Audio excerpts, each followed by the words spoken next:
हरे कृष्णा। आप सभी भक्तों का स्वागत है पुरुषोत्तम मास की इस दिव्य कथा श्रृंखला में। आज अधिक मास का चौथा दिन है और आज की कथा हमें सिखाती है कि अहंकार चाहे देवताओं के राजा को ही क्यों न घेर ले, उसका पतन निश्चित है। लेकिन जो भगवान के चरणों में समर्पित हो जाए, उसे मृत्यु भी मोक्ष का द्वार बनाकर वैकुंठ तक पहुंचा देती है। तो आइए आरंभ करते हैं आज की अद्भुत कथा। देवराज इंद्र, वृत्रासुर और भगवान के परम भक्त की अमर गाथा। स्वर्गलोक में उस समय बड़ा भव्य उत्सव चल रहा था।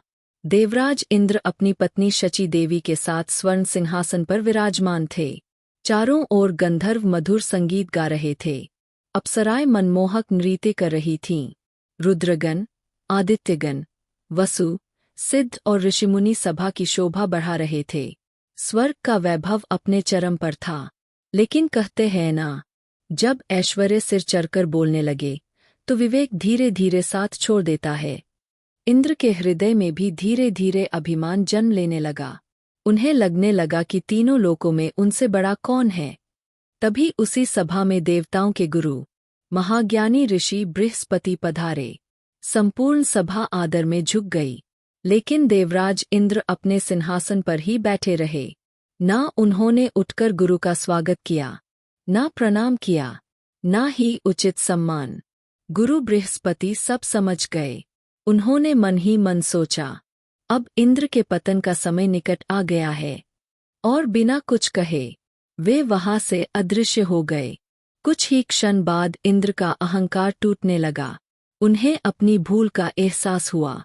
वे व्याकुल होकर बोले, हाय, मैंने कितना बड़ा अपराध कर दिया।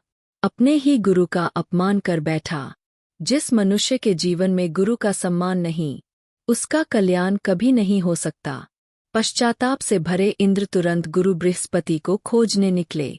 लेकिन तब तक बहुत देर हो चुकी थी। देवता चारों दिशाओं में खोज करते रहे, परंतु बृहस्पति कहीं नहीं मिले। और बस यही अवसर था जिसका इंतजार असुर कर रहे थे। जैसे ही उन्हें ज्ञात हुआ कि देवताओं के गुरु उनसे दूर हो गए हैं, असुरों ने अपने गुरु शुक्राचार्य के नेतृत्व में स्वर्ग पर आक्रमण कर दिया। भयंकर युद्ध छिड़ गया। गुरु के तेज से वंचित देवता कमजोर पड़ गए। असुरों ने उन्हें पराजित कर दिया। स्वर्ग का वैभव छिनने लगा। हताश देवता ब्रह्माजी के पास पहुँचे। ब्रह्माजी ने इंद्र को कठोर वचन कहे, हे इंद्र, यह सब तुम्हारे अहंकार का परिणाम है। गुरु का अपमान करके कोई भी ऐश्वर्य स्थिर नहीं रह सकता। फिर ब्रह्माजी बोले, जब तक बृहस्पति वापस नहीं आते, तब तक तुम त्वष्टा ऋषि के पुत्र विश्वरूप को अपना गुरु बनाओ। वह महान तपस्वी और तेजस्वी ब्राह्मण है। देवता विश्वरूप के पास पहुँचे। विनम्र होकर उन्होंने प्रार्थना की। विश्वरूप ने उनकी श्रद्धा देखकर देवताओं का मार्गदर्शन स्वीकार कर लिया। उन्होंने यज्ञ और अनुष्ठान आरंभ किए और देवताओं की शक्ति फिर से बढ़ने लगी। लेकिन एक रहस्य था। विश्वरूप की माता असुर कुल से थीं, इसलिए उनके मन में असुरों के प्रति भी स्नेह था। वे देवताओं के लिए तो आहुति देते ही थे, लेकिन छिपकर असुरों के लिए भी यज्ञ भाग अर्पित करते थे। जब इंद्र को यह बात पता चली तो उनका क्रोध भड़क उठा। क्रोध में अंधे होकर उन्होंने विश्वरूप के तीनों सिर काट डाले। क्षणभर में ही ब्राह्मण हत्या का महापाप उनके सिर पर चढ़ गया। जब विश्वरूप के पिता त्वष्टा ऋषि को यह समाचार मिला तो उनका क्रोध प्रलय बन गया। उन्होंने एक भयंकर यज्ञ आरंभ किया। यज्ञ की अग्नि में आहुति देते हुए वे गर्जना करने लगे, इंद्र का संहार करने वाला शत्रु प्रकट हो, प्रकट हो, प्रकट हो। तभी यज्ञ अग्नि की दक्षिण दिशा से एक विकराल पुरुष उत्पन्न हुआ। उसका शरीर पर्वत जैसा विशाल था। नेत्र अग्नि की भांति धधक रहे थे। दाढ़ी और मूछें पिघले तांबे जैसी चमक रही थीं। उसका मुख मानो अंधेरी गुफा हो और उसकी गर्जना से पृथ्वी कांप उठी।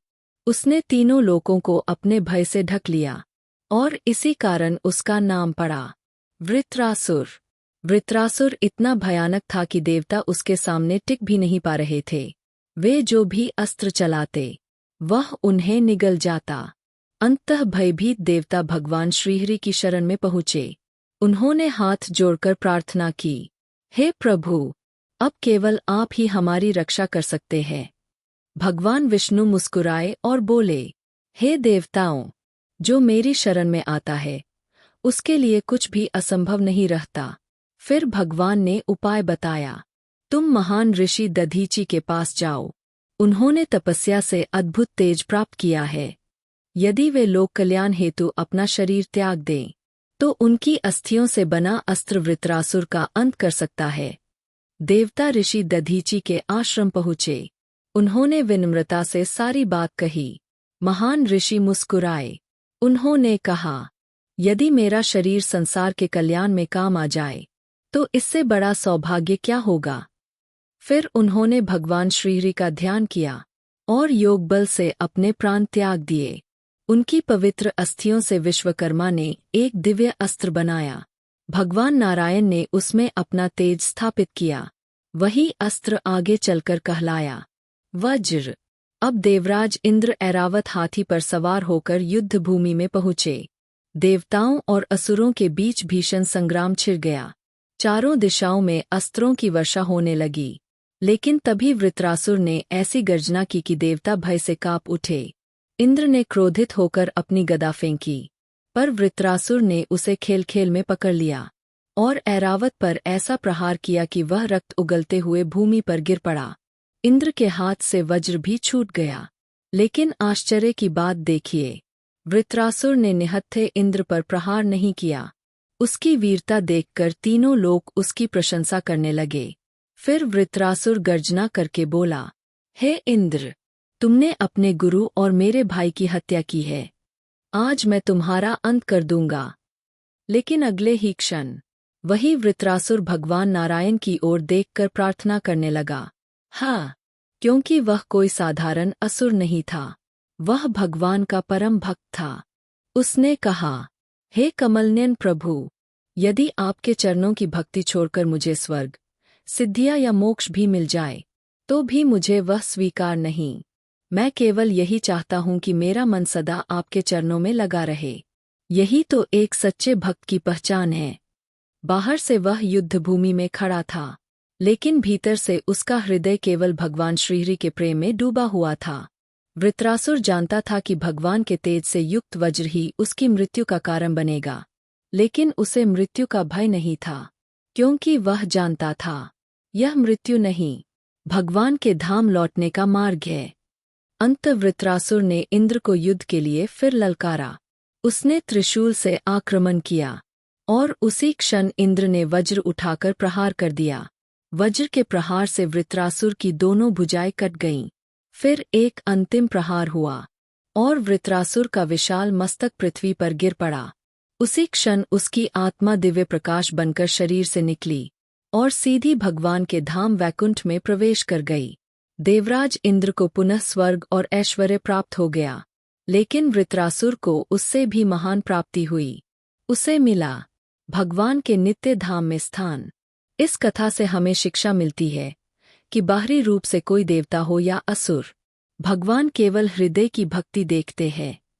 अहंकार देवताओं के राजा को भी पतन की ओर ले जा सकता है, लेकिन सच्ची भक्ति एक असुर को भी भगवान का परम प्रिय बना देती है। तो भक्तों, आज की इस कथा से आपने क्या शिक्षा प्राप्त की, हमें कमेंट में अवश्य बताइए। ऐसी ही श्रीमद् भागवत और पुरुषोत्तम मास की दिव्य कथाएं सुनने के लिए हमारे चैनल को सब्सक्राइब करें। हम बहुत जल्द मिलेंगे एक और अद्भुत कथा के साथ। तब तक सदैव भगवान श्री कृष्ण का स्मरण करते रहिए, क्योंकि उनके चरण कमल ही हमारे जीवन का एकमात्र आश्रय है। हरे कृष्णा।